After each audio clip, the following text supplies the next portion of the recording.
Hello everybody, so if you saw my most recent video, then you may have ascertained that there is a period of change coming for this channel and for my YouTube presence. I've started a film review channel to kind of broaden my reach, which I will continue to promote on this channel. As for changes pertaining directly to this channel, I'm planning on starting a Twitch so that I can respond to more stuff and I can just kind of be a bit more casual about it, and then obviously whatever I think is particularly worth uploading to this channel, I will then upload an edited reaction to this channel. But in this spirit of change, I've decided to do something which I've wanted to do for a while, which is to respond to some anti-feminist content or some kind of anti-women's sex-based rights content that is not coming from a trans identity affirming perspective, but rather is coming from, what you might call a more kind of conservative perspective. So today I'm going to be responding to a video by the YouTube channel Pints with Aquinas, which is kind of Catholic.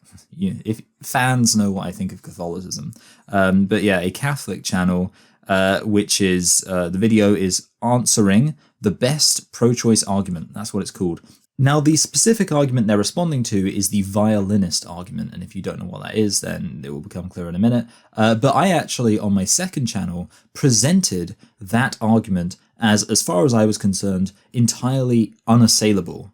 So on my second channel, I made a video on the topic of abortion, and pretty much the main crux of the video was that I was saying, well, obviously the legality argument is just obvious. Like, it's just obvious that women have bodily autonomy, and therefore you can't legally compel somebody to use their body in a particular way or to have their body used to keep somebody alive. You can't be pro-forced pregnancy. That's an unconscionable position to hold to.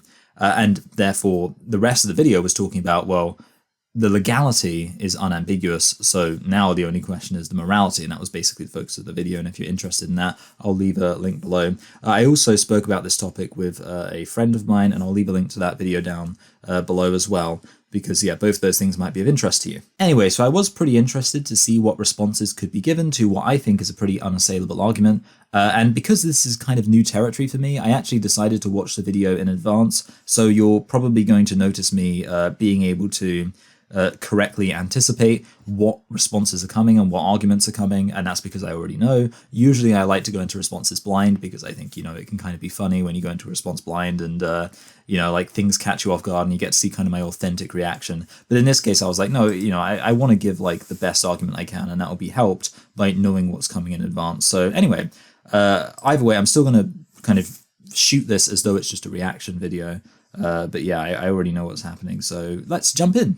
I love, as you're making the point about doing, I love taking the pro-abortion argument at its strongest, yes, and even then showing how weak it is, even if it's stronger compared to other ones. So like I say, I think that this argument is actually a very strong argument as far as I'm concerned. Like I say, there is no valid refutation of it. And to be honest, I think I might as well just give you the argument, which is basically, it's as simple as you find yourself in a situation where there is a violinist. The fact they're a violinist is irrelevant, by the way. It's just to give the argument a fancy name. There's a violinist, and essentially you are hooked up to them in such a way that your bodily autonomy is being violated. And the question is, should you legally be allowed to unplug yourself from the violinist, thus killing them, but preserving your bodily autonomy? Or in other words, that you should be allowed to do that because it's your body and you can choose what it's used for, even if that is killing somebody. So that's the argument, and I do think it's a very strong argument, and if this person were able to actually refute it, then I would have to concede, okay, I'm not sure if I can even be pro-choice, because as far as I'm concerned, this is the main argument for being pro-choice, that no matter what, the argument for bodily autonomy is so strong that it doesn't actually matter if you are killing somebody.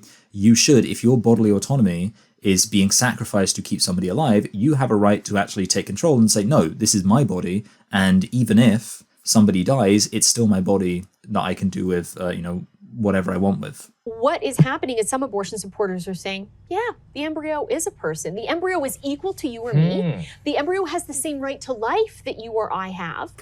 Okay, so even though the whole point of this was supposed to be stating the argument as strong as it can possibly be stated, you've had two misrepresentations so far. The first thing is characterizing this as a pro-abortion argument, which of course is not true at all.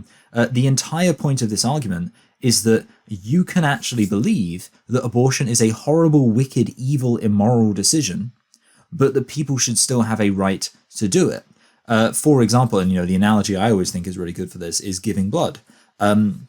Giving blood is, of course, a very moral thing to do, and you can absolutely give as much kudos as you like to somebody who is willing to give blood. And yeah, sure, if basically you've got maybe like a group of friends who are all going out to give blood, and then the other one, one of them says, oh, I don't want to give blood, screw that, you could cast some degree of moral judgment on that person. You could say, wow, that's really callous of you and selfish. You're not willing to go through, just a small amount of discomfort to keep somebody alive. You could make that argument if you liked. And likewise, you can, if you really want to, if that's kind of your own kind of moral beliefs, say that somebody who chooses to sacrifice their comfort and, even maybe their health and whatever else to bring a human being into the world and, keep that human being alive in their womb, that somebody who does that is a commendable thing and something to be, applauded. And conversely, that somebody who instead says, oh, I don't want this baby, so I'm just going to have an abortion, you can cast extreme moral judgment on that. But the point is that, or the question is not, can we judge this as an action as good or bad, but rather, can we say that the force of the state should be used to override somebody's bodily autonomy and compel them to do this action? I think that giving blood is very good and a very moral thing to do, but I nonetheless do not believe that it would be appropriate to forcefully compel somebody to give blood, thus violating their bodily autonomy. So that's point one. It's not about being pro or anti-abortion. It's about being pro-bodily autonomy. And you can be, very anti-abortion and think that abortion is a really horrible thing for somebody to do, but still actually support people's right to do it. And indeed, yeah, most people would say that there's lots of things you can think are immoral, but you shouldn't believe that people should be compelled not to do them. Now, the other issue here is that this person, who's called Stephanie, by the way, is saying that the pro-choice position is being stated as, you know what, the baby is equal, the baby does have equal rights to life and all of that kind of stuff, but still it should be okay to kill them. That's not quite the correct position. The position is, even if the baby, the fetus or whatever else you want to say, is fully equal as a person and has an equal equivalent right to life, bodily autonomy still trumps that. So it's just a slight misrepresentation, but it's a misrepresentation, of course, far from steel manning the pro-choice position, is making the pro-choice position look weaker. Because the pro-choice position usually, not always, but often would be that actually a fetus in the womb does not have an equivalent right to life, but even if the fetus in the womb did, that still would not override bodily autonomy. Whereas, like I say, Stephanie is presenting it as pro-choice people conceding that the fetus in the womb does have an equivalent right to life.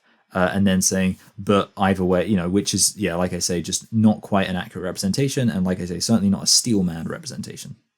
But they will argue. Wow. Let's just stop there for a second, because you so often do not get that admission from pro-abortion folks. Well, yeah, see, here's the thing. The reason why you don't get that is because Stephanie's misrepresenting the point. In fact, actually, if we continue for a bit, you'll see. At least those who haven't thought about it a great deal. Correct. It's more on the university campuses, amongst the philosophers. They've kind of moved in this direction. Yeah, see, this is just, I like that because it's presenting as if like, well, yeah, sure, like, because there's a recognition that actually the majority of pro-choice people aren't out there saying that fetuses do have an equivalent right to life of a, fully formed person. And therefore, this person's like, well, hold a minute. Are you saying that the strongest argument involves conceding that that the fetus does have an equivalent right to life? And you get this kind of like, oh no, it's the philosophers who are saying this. The reality is, of course, that anybody can uphold this position. It's not just the philosophers. I think.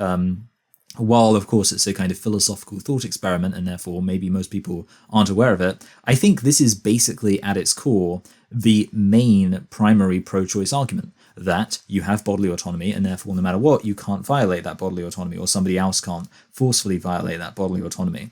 And basically this attempt to be like, well, this is the philosophers, because the philosophers who have thought about it, they all agree with us on, the fetus having an equivalent right to life as a fully formed person. But that's simply not true. Rather, this argument is being employed by a wide variety of people who may have completely variant opinions on the extent to which a fetus in the womb can be regarded as a person with a right to life, because the whole point of the argument is that if bodily autonomy is the main point, then the fetus's right to life and the extent to which that right to life is equivalent to a fully formed person doesn't matter. So yeah, you're seeing how this kind of misrepresentation you start off with is now resulting in these kind of weird characterizations of the argument, where apparently it's only philosophers who are conceding this point, and also, yeah, apparently they agree with the pro-lifers that a fetus in the womb has an equivalent right to life. And so she argues, just as you can reach around and unplug the violinist, so too ought a pregnant woman be allowed to unplug, so to speak, her fetus. Okay, I'm going to pause here just to say that the whole analogy was given, and I don't think I can justify playing it in full because that would be quite a long time. But basically, yeah, like I say, the argument is you're attached to a violinist. Again, it's irrelevant they're a violinist. And the question is, should you be allowed to exercise your bodily autonomy by saying, you know what, I refuse to be attached to this person. I refuse to have my body used to keep this person alive. It doesn't matter that they have a right to life and that they are equivalent to me in terms of like their value or whatever else. The fact is that it's my body keeping them alive, and I can say, you know what, it doesn't matter. At the end of the day, I still have the choice that I can make here. That's basically the point. When a woman is pregnant, she, in the vast majority of cases, has consented to the act of sex which brought about the pregnancy. So in the case of the violinist, you were kidnapped and plugged into this person without your consent. But for the vast majority of circumstances where women are pregnant, they have consented to the act of sex. And since pregnancy is a possible consequence, they have to accept that. Kind of like... Right, so I'm just going to pause it before we get into the analogy to respond to that basic point there. The idea that one consenting to have sex means that one is therefore indirectly consenting to having their body used and forced to be used by another person for 9 months. And the issue with this, and I think the best way to kind of make the analogy, is to talk about even stronger examples. And the reality is that if you look at, for example, contract laws, contracts are very much signed consensually usually. And it is, it's very explicit. Somebody saying, I consent to this thing. But the reality is that actually there are certain things which, just because you sign a contract to say something, it doesn't mean that you can't then withdraw consent at a later point. Indeed, actually, another point needs to be made is that if we're talking about consent, one of the things that everybody should know at this point, although some people clearly still don't know this point, is that anybody can consent to sex and then decide at a later point during that sexual encounter that they don't want to have sex anymore. So consent can be withdrawn at any point. So even when talking about sex, it's like, even if you consent to sex at a certain point, it doesn't mean that you are no longer allowed to withdraw consent at a later point. And indeed, even if you signed a contract, because you might say, well, when somebody consents to sex, they're just consenting to sex in that moment. But the point is, even if somebody signed a contract saying, I will be contractually obliged to have sex with this person, there is a reason why a contract like that should not be taken seriously. Because the reality is that it doesn't matter if you signed a contract, you still have a right to bodily autonomy. And you can't sign away your right to bodily autonomy. And indeed, this is why, for example, slavery is illegal. Even if somebody signs a contract saying, I will be another person's property for a period of, however many years. Even if somebody signs that contract will not hold up in a court of law, because people will say, you know what, actually, it doesn't matter if somebody signs a contract. The point is that they've signed a contract for something that they simply should not be allowed to do, actually, because they can choose to withdraw from having their body being owned by another person at any point. Indeed, this is why prenups are, thankfully, often not that powerful in UK divorce law. In the UK, I don't know if prenups are completely kind of impotent, but they are pretty impotent. And of course, that's the correct thing, because the reality is that just because somebody is signing a contract at some point, you can't sign away your future rights. So you can't sign away your rights as a spouse who is getting divorced. If there are certain things you should be entitled to, then it's irrelevant if you've signed them away at an earlier point, because you still have those rights and you can't sign those rights away even if you consent to it. And that's why, I think maybe prenups are kind of considered to some degree, and certainly you couldn't, sign a prenup, marry somebody for, like a few months and then divorce them, expect to get a huge amount. But conversely, if you sign a prenup and then you're married to somebody for 30, 40 years, and then you get divorced, actually, it doesn't matter if you signed a prenup 30, 40 years ago saying that you refuse to take anything in, the event that you get divorced. Most lawyers would argue, and I think would successfully argue, that you still have those rights, even if, to kind of split things fairly and evenly and make sure everybody gets what they should be getting out of the divorce proceedings, regardless of whatever you signed 30, 40 years ago. I could spend quite a long time stressing this point because it is such an obviously correct point. And indeed, yes, it's so correct that even if before I had sex with somebody, I said, you know what, by the way, I've got a lawyer on standby, I've got a contract, I want you to sign this contract saying that if you get pregnant, you will not have an abortion. Even if I get somebody to sign that contract, they cannot sign away their right to bodily autonomy. That contract, as far as I'm concerned, is invalid. It should not be enforceable or admissible or whatever they say. I don't really know legal language properly. But it should not be taken seriously because you can't sign away your right to bodily autonomy. And it would be just as far as I'm concerned, illegitimate as if I were to say, oh, I need you to sign a contract saying that you will agree to basically let me be in complete control of your body for 9 months. Basically to be my slave. If I get somebody to sign that contract, so what? They still have a right to bodily autonomy. They still have a right to not be my slave. Similarly, yeah, if somebody signs away their right to bodily autonomy when it comes to getting pregnant, ultimately you can't sign it away. It doesn't matter if somebody signs something saying, even, if I have sex and I get pregnant, I will not have an abortion. Signed, blah, blah, blah, blah. You know what? You can't sign away your right to bodily autonomy. You still have a right, because it's your body, later on, to say, actually, you know what? Nobody can force me to keep this person alive, and therefore I want to have an abortion. And obviously, if you apply it to the violin scenario, exact same thing. Even if you sign a contract saying that you can keep this violinist alive, it's still your bodily autonomy, and therefore that's the kind of consent which can be withdrawn at any time. If you play baseball with your child in the street and your son hits the ball and it goes through your neighbor's window, you can't say to your neighbor, I consented to playing baseball, but I didn't consent to the ball going through your window.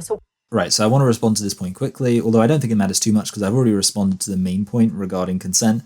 But it's worth noting that if somebody's taking precautions, like basic precautions, at least being on the pill or whatever, then this isn't really like playing baseball in the middle of a street. It's more like playing baseball in the middle of a field, and then it just so happens to hit somebody's window. And to be honest, let's say you happen to hit it really far for whatever reason, or for some reason, maybe, I don't know, there's one particular house, or, whatever else. The point is that in that case, you could actually argue quite credibly that because you were taking the sensible precaution of, being in a field, being away from everything, the fact that you got unlucky and happened to, based on quite slim odds, hit somebody's window, you have a basis for saying, you know what, you can't really compel me to pay for it when I was just unlucky. Now, should you do that? Well, maybe you should just be nice and pay for it anyway. But the point is that it's not as if you were being reckless or careless or anything like that. You were taking sensible precautions. And based on that, yeah, you could argue, well, why should I be compelled to do anything based on the consequences that I actually did everything I realistically should have done to avoid those consequences? And indeed, it would, of course, be ridiculous to say that actually, no, the realistic precautions you should have done was never playing baseball in your life. It's like, well, what if people like playing baseball? And it's kind of the same thing here. Like, if you're arguing that that using contraception is not sufficient as far as a precaution is concerned, as far as somebody being incredibly able to say, you know what, I did everything I could have done to make sure there wasn't a baby. So if there is now a pregnancy, well, I can't be compelled to do anything based on that because I took every sensible precaution to avoid that happening. The only alternative you can argue is no, actually, the only sensible precaution is never to have sex at all. Like, according to you, you think people who don't want kids should just never have sex? That's not really very realistic. It would be like saying, if you never want to be compelled to pay to clean or, to fix somebody's windows, you should never ever play baseball. It's like, no, play baseball, but just don't play it in the middle of a busy street. Have sex, but obviously it's probably not a good idea if you don't want kids to not take basic precautions. Now, the abortion supporter who's hearing all of this will instantly say, okay, fair enough. That could cause us to say, well, the vast majority of abortions wouldn't be allowed because the woman consented to the sex. She has to accept the pregnancy. But what if she hasn't consented? Okay, but would they jump there so quickly? Would they not try and hold that ground longer than that? Not in my experience, but Okay. if you want to try to hold that. Okay, so I just want to say, again, I know actually there's going to be a kind of claim given, which I think is interesting. But basically, obviously, I have just made a pretty clear argument against that and shown how actually, like this whole thing of, well, if you consent to having sex, you consent to pregnancy. I find it hard to believe that the majority of pro-choicers would concede that point. I think probably what happens is people might say, again, I think this is an example of Stephanie conflating people like retreating to a more defensible position with them conceding any position beyond that. So I would imagine people probably retreat to, well, what about when the sex isn't consensual? But that's not the same thing as saying that if it is consensual, therefore Stephanie's position is right. They're just retreating to a defensible position, the most defensible position, which is, obviously quite a sensible thing to do sometimes in an argument. You retreat to the most defensible position, and then they'll say, well, what about this specific case? Now, I don't know if I would do that in this case. I would probably stick to what I've done, which is make the case for actually, yeah, it doesn't matter if you consented to having sex. That's obviously not the same thing as consenting to being pregnant, and it doesn't entirely override your bodily autonomy when it comes to the suggestion that you should be forced to carry that pregnancy to full term. But yeah, we'll see the point be made. In our modern mind, we have really separated sex and the ends of sex. Right. So sex is no longer something that I do for the good of me and my beloved necessarily, or if it is that, it's something totally distinct from having a child, isn't it? Well, this is true. There is that divorce of pregnancy from sex. So that Yeah, so here, there's not a response given to this, but it's a very good point. Like, it basically shows how, at this point, it's kind of ridiculous to act as if consenting to sex is the same thing as being as consenting to being pregnant, because the vast majority of instances of sex do not result in pregnancy. Like, most people have sex a lot if they're not Catholic. Most people have sex a lot, and yet the number of times they're going to be pregnant is probably not really that many at all. And unplanned pregnancies seem to be somewhat rare, so I imagine what most people expect, and of course when you're talking about consent, expectation is a big part of that. What do you expect to get out of something? Because obviously, yeah, if I consent to something, it matters what I'm thinking when I consent to that thing. And indeed, when I'm thinking about sex, I'm thinking about something which the vast majority of times I do it in my life, it's going to be for reasons that have nothing to do with procreating. And indeed, procreating is going to be, in the majority of times, not the result of having sex. And in the event where I'm actually trying for a baby, that's going to be a relatively small proportion of all the other times I'm going to have sex. So, yeah, like you can see here how actually this point that the act of sex really cannot be conflated with the consequence of getting pregnant is made all the more obvious here by how often people have sex and don't get pregnant. Or even, to be honest, when you think about how effective a lot of forms of contraception are, they're not really even risking having a baby. And of course, that's not even getting to things like vasectomies, where I think I don't think a vasectomy can possibly even fail. So yeah, there you go. that people will say that isn't doesn't what I matter. was consenting to. Yeah, I wasn't, even if it's tied into the biology of it. I don't want that. So in fact, they might even argue I used birth control, so I was actively trying to avoid that consequence. Therefore, I'm not responsible. But I can see how your baseball analogy would refute that too. I mean, or driving fast on the highway. Right. All these sorts of things have these inherent risks, regardless of the precautions I take as I drive or as I... Yeah, okay, so that was kind of cringe, because you could sort of tell that they realized that actually their argument wasn't very good. And like, she was just like, and yeah, I'm taking precautions. I'm doing the reasonable things to avoid getting pregnant.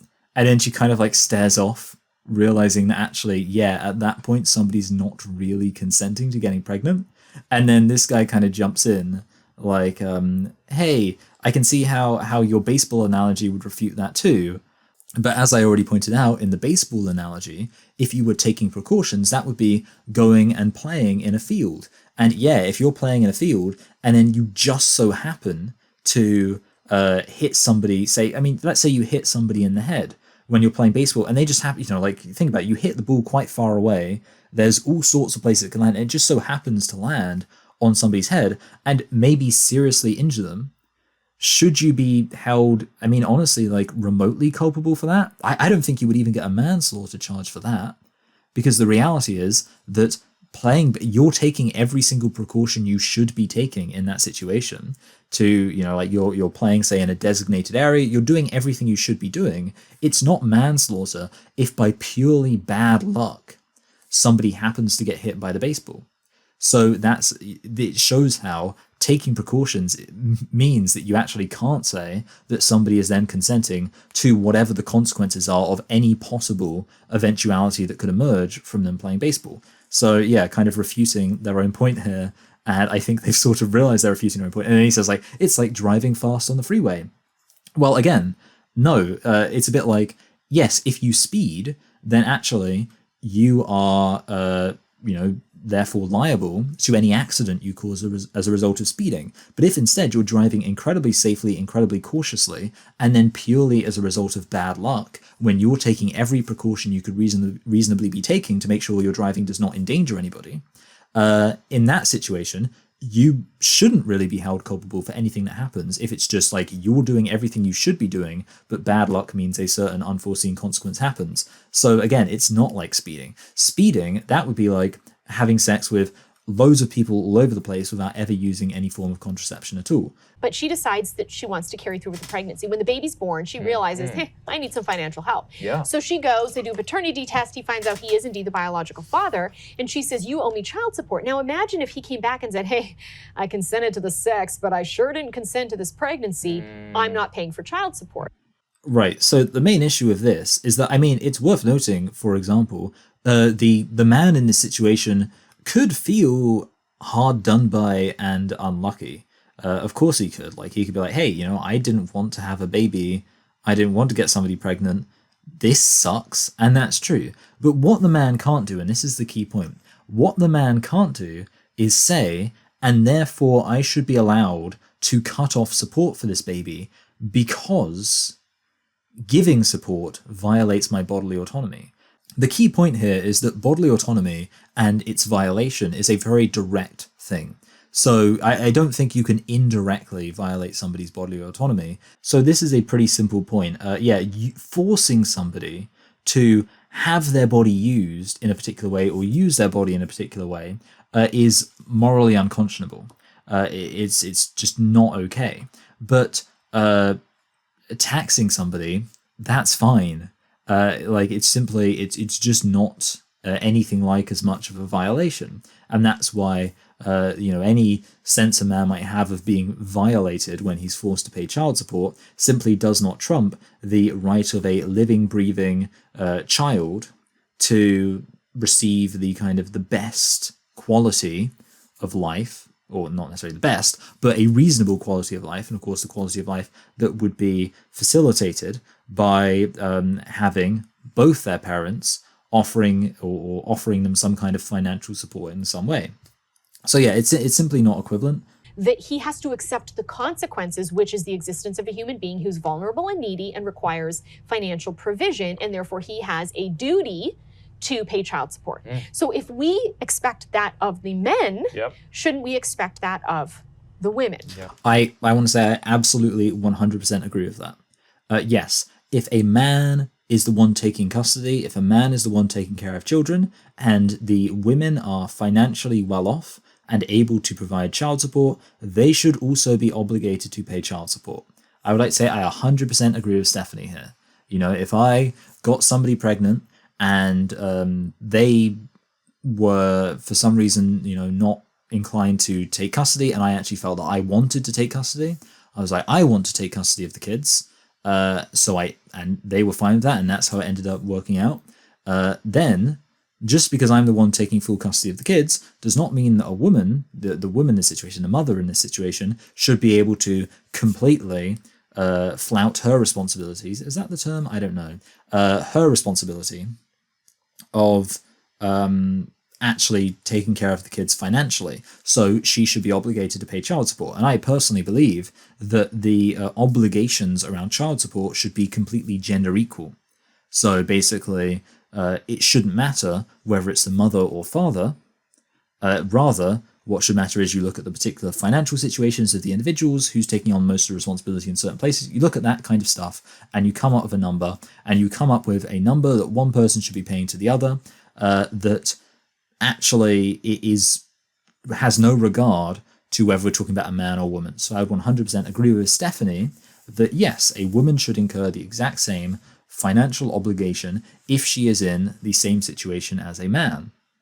The problem is that what Stephanie seems to be arguing is that because men are expected to have some kind of financial contribution, that should be seen as equivalent to a woman literally not having control over her own body and being forced to carry a pregnancy to full term. And of course, those things are radically different, not comparable at all. So that's kind of one angle we could come from.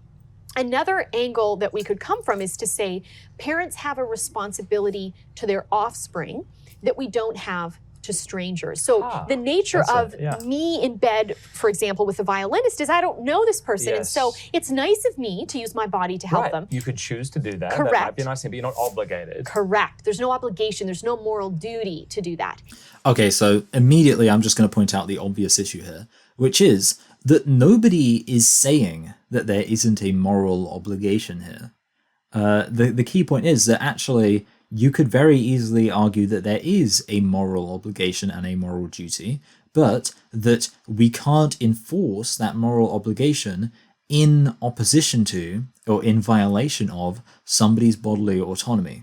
So actually this whole point being made here is relating to moral obligation. People have a moral obligation to take care of their kids, and a greater moral obligation than they have to take care of anybody else. Now, interestingly, actually, at some point, you're going to see this person, I've forgotten their name, it's something Frad, you're going to see them refute this point by pointing out that actually a lot of the time, we do have moral obligations towards many other people too. We have moral obligations to other people's children. We have moral obligations to other human beings. I mean, we have a lot of positive moral obligations. There are lots of things we should do. And the point is that while there are a huge number of things we should do, indeed, actually, I would argue, in this situation with the violinist, you should keep that person alive. That would be the good, moral, righteous thing to do. But the point is you cannot be legally compelled to do it. And basically, yeah, like I say, so they're actually refuting their own point. Because, yes, do you have a unique moral obligation towards your own children? Well, to be honest, I mean, that could be refuted. You know, people might say that's a bit, you know, like they might say, well, hold on a minute, surely you should have a moral obligation to all children. But whatever, let's concede the fact, let's accept the fact that you have a moral obligation uniquely towards your own children. Well, the point is, moral obligation was never the thing in contention here. The question is, does that moral obligation trump your right to bodily autonomy? And that's the point which would need to be argued against by Stephanie, not just saying we do have a moral obligation. Parents have a responsibility to care for their offspring in a way they don't have a responsibility for strangers. So if again, I'll just say that that's not a point in contention. So, but if your child in your home is starving and you're Yes, refusing to yes. feed your child, you will be found legally and morally responsible for neglect. So you'll notice all this is pointing out is that there are some things which are moral obligations and legal obligations, and there are some things which are, moral obligations but not legal obligations. And nobody's disagreeing with that. The question is, why is it that your moral obligation? Oh, I can see the name here actually, Matt Frad. Why is it that somebody who has a moral obligation to keep their child alive, why does that extend to or justify a legal obligation that violates their bodily autonomy? That's the question. You're in the middle of nowhere and you discover that you're kidnapped with a child who's of no relation to you. And in this cabin, interestingly, there is formula, there's water, and there are bottles. There is a capacity. There's no great kind of heroic virtue that's required for me to support this child. It's right there. It's right there. Yeah. And are you related to this child? No. But this is the basic needs of the child. You'll notice here how the whole point is being refuted. I don't even, this is the part of the video where I was just like, what's going on here? Because the whole argument up until this point was that you have a unique obligation to your child, but now it's saying actually you have an obligation to any child who you're in a position to help, which again, I will point out, I do not disagree with that, but it's a question of can you be legally compelled to, like I say, can that violate your bodily autonomy? It's really that simple. And unfortunately, that's not really being addressed here. Indeed, it's a bit weird that this whole argument just seems to be all over the place. Oh, you have a unique moral obligation, but then actually you have obligation to help everybody. And, if you're in this situation, maybe you should help this person, blah, blah, blah. It just seems all a bit weird. And so then it comes down to our basic or ordinary needs versus extraordinary needs in the case of the... Okay, so this is the point which actually, she returns back to throughout the video, and it's kind of you find out, throughout the rest of the video, you find out what exactly she means by this. And it's almost it's a bit disorganized, which maybe I shouldn't be one to criticize, that you kind of you work out exactly what's being described as the video goes on. But quite simply, it's saying there are certain things that everybody needs, but there are some things that only specific individuals need. And that apparently, again, I wish I could say that this there was some kind of intuitive argument given for why this is the case, but it appears to just be stated.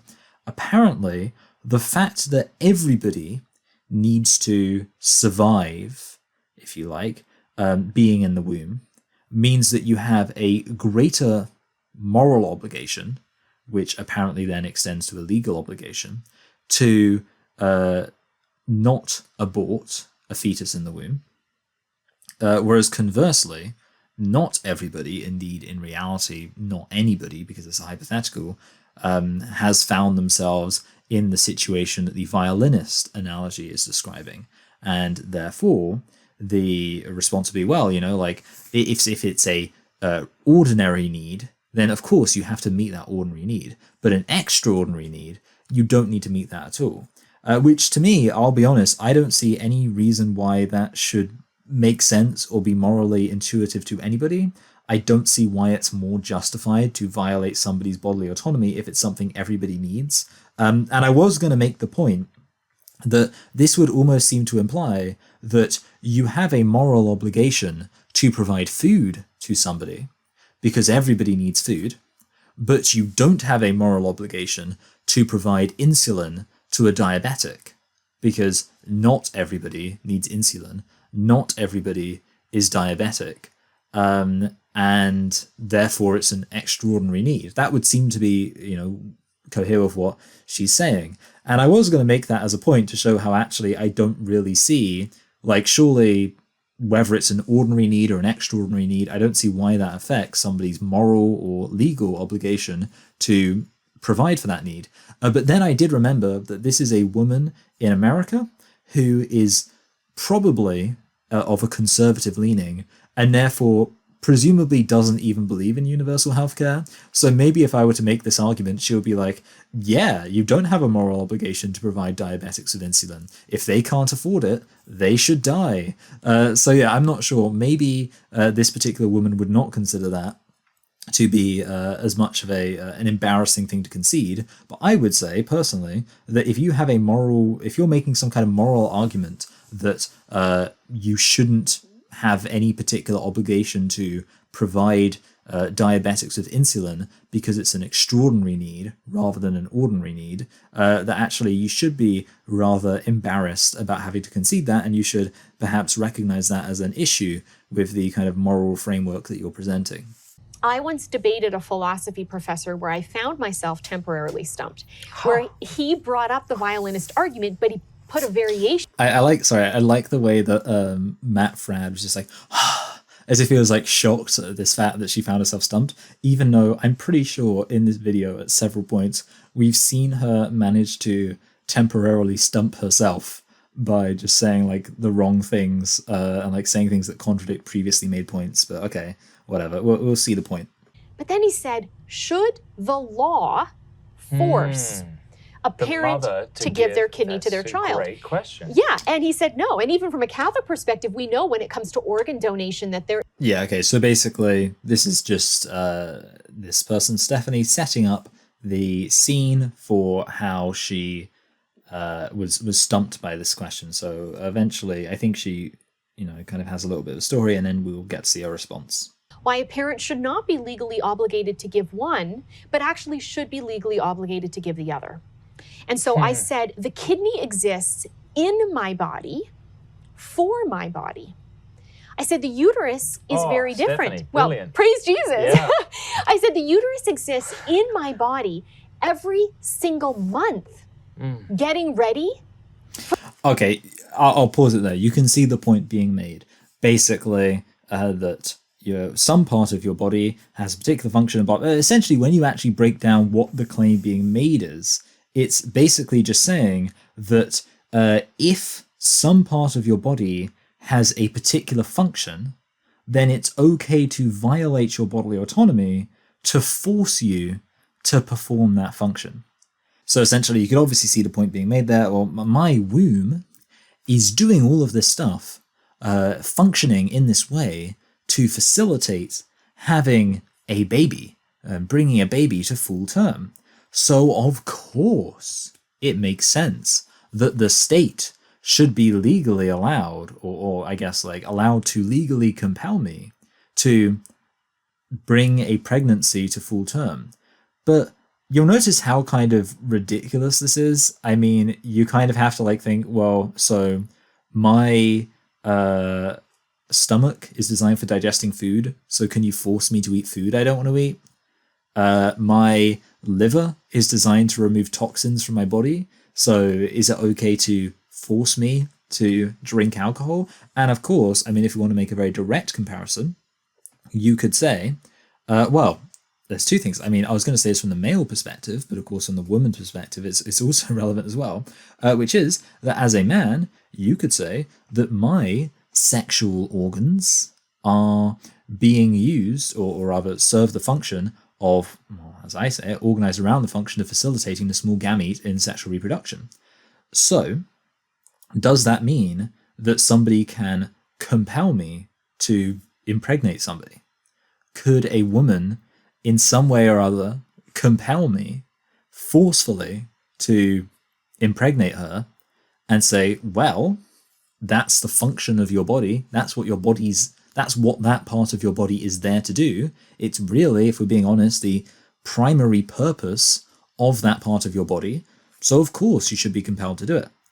I'm pretty sure we would all recognize that's ridiculous. And of course it could actually work the other way, where if you're saying a woman can be compelled to keep a pregnancy based on the fact that's a function of that part of her anatomy, you would presumably also be able to argue that a woman could be compelled to get pregnant. In other words, somebody would impregnate her against her will and say, well, that's what her body does, that's what that part of her body is there for, that's the function of that part of her body. It's not her kidney or her appendix or her lungs, it's her womb, and her womb is there to facilitate the role of the large gamete in sexual reproduction. So Obviously, I think we can all recognize that is incredibly immoral and not something that anybody should actually be sincerely arguing. And yet that is basically the claim being made there. What I do find funny is this is like the meme of the people who don't like the people who think this is what gender critical people believe. Like you'll often see gender critical people be like, hey, the way we define woman is with reference to their the fact that their biology is organized around facilitating the function of the large gametes and sexual reproduction. And like you'll get the idiots who will be like, oh, you heard it here first, folks. Gender critical feminists think that women should be forced to get pregnant and whatever else and just be brood mares or whatever. And of course, that's complete nonsense. Recognizing the function of a part of somebody's anatomy is not the same thing as arguing that there should be any obligation at all for somebody to do that function, to use their body in that particular way. And it's kind of embarrassing and sad when you realize that TRAs are not able to distinguish between that argument you just heard from a pro-lifer that, well, if your womb is organized around the function of being pregnant, you should therefore be legally obligated to be pregnant, versus, of course, the gender critical position, which is your womb is organized around the function of being pregnant, and that's the reality of the situation, and it's a reality we can acknowledge, but that brings with it no moral obligation at all.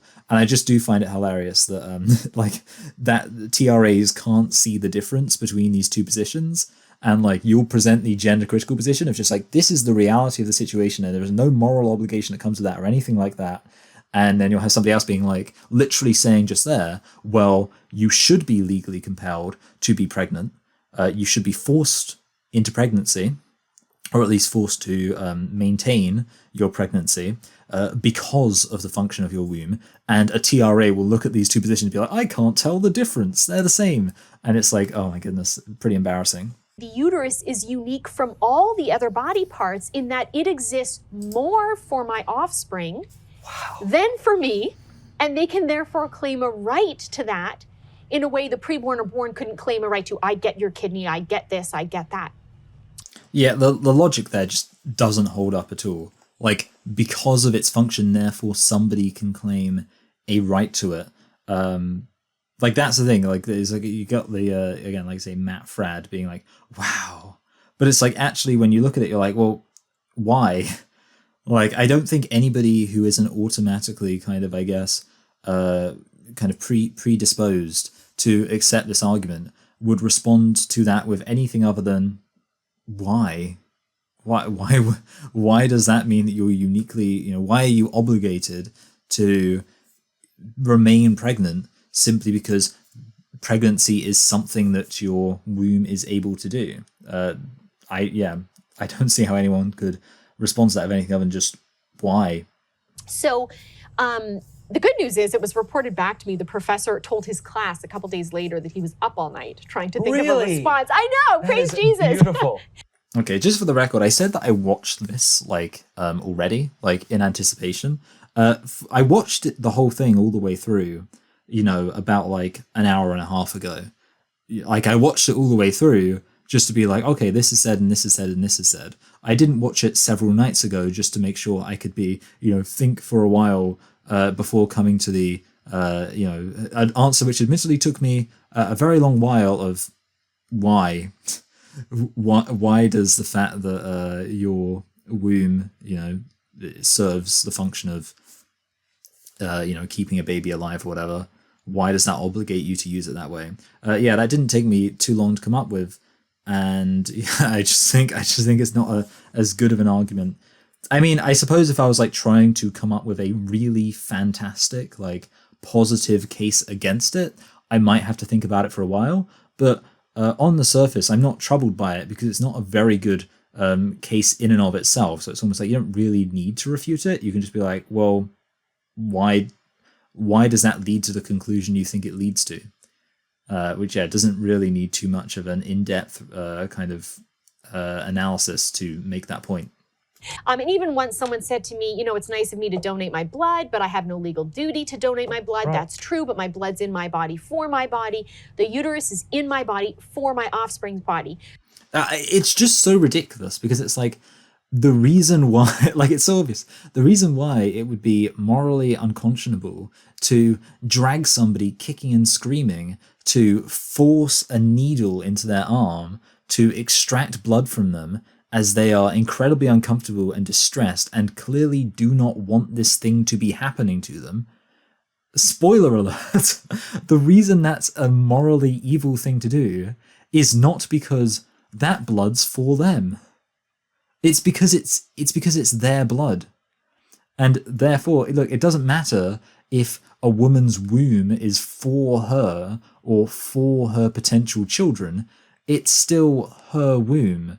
And it's therefore that's why it's immoral to do it. It's not like suddenly if you're like, oh, actually, turns out that blood serves some other role that does help other people. Like that actually there is a way that the natural function of blood is not just for one's own use, but actually helps others in some way, then that wouldn't suddenly make it okay to massively violate somebody's bodily autonomy in that way. It just seems very weird to imagine somebody looking at an instance of somebody very obviously having their bodily autonomy violated and then saying, the reason this is wrong is because of the function of the part of their body that is being violated. It should also be pointed out, actually, as well, that, and this is a thing I just thought of off the top of my head, that it's not as if, it's not as if your womb is the only thing that is affected. Like, your whole body is affected when you get pregnant. So you might say, oh, well, the womb, it's just affecting the bodily autonomy of the womb. But obviously, it's not just the womb that gets affected, it's your entire body. So based on that logic, are you saying that, for example, a woman's skin is likely to be affected by, pregnancy and whatever else, all sorts of things. I imagine women's joints probably hurt quite a bit when they really get as big as they do. I imagine there are lots of parts of a woman's body that get affected by pregnancy. So are you saying all of those parts of her body are for the baby? Because if not, then even if we accepted this spurious logic that it's okay to violate a woman's bodily autonomy solely when it comes to her womb, because her womb exists to, create a baby or help to create a baby, well, guess what?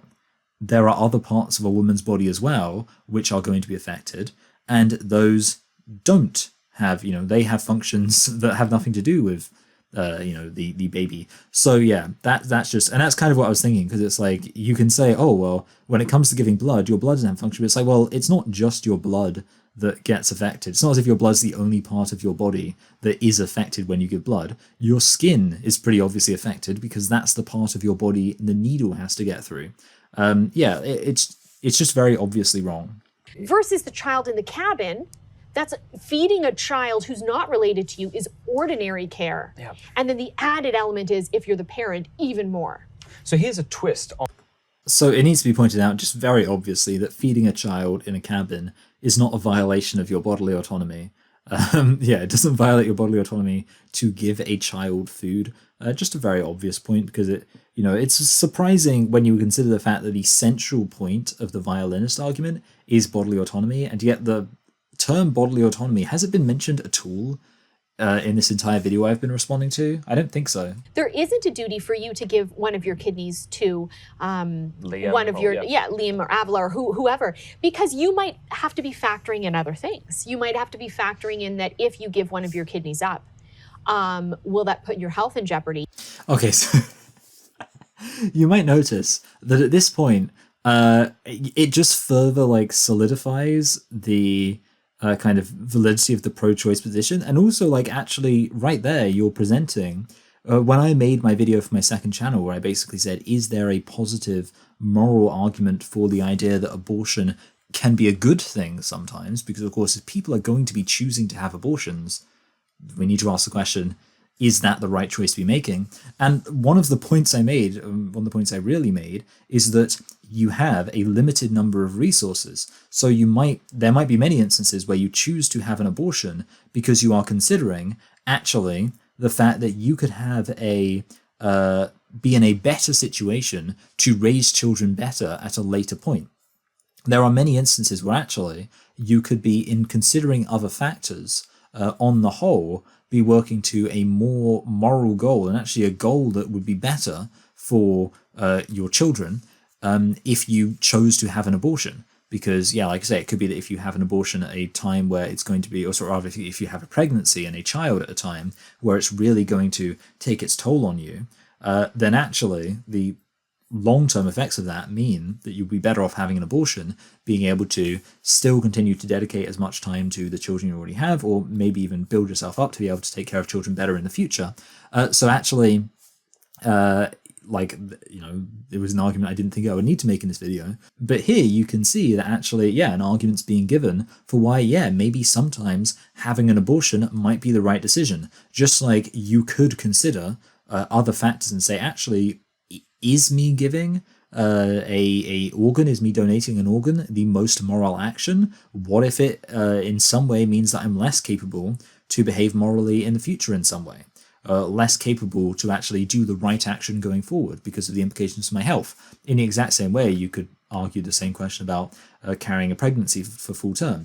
Is me carrying a pregnancy to full term going to, in some way, impair my health or impair, my general situation such that I'm less able to offer up care to children in the future or care to whoever else in the future? So yeah, just immediately introducing this, or very casually introducing this idea that could, never mind the fact that abortion should, I think there's still not been good argument given against the bodily autonomy thing when it comes to the legality of abortion. But even here you get the suggestion of something which could present a moral argument for why abortion is acceptable. Comes to breastfeeding. Yeah. So there is some degree of Okay. attachment. But then it comes down to, is this based? So, I mean, I guess by that logic, you would be able to compel women to breastfeed because that's a function of the breasts.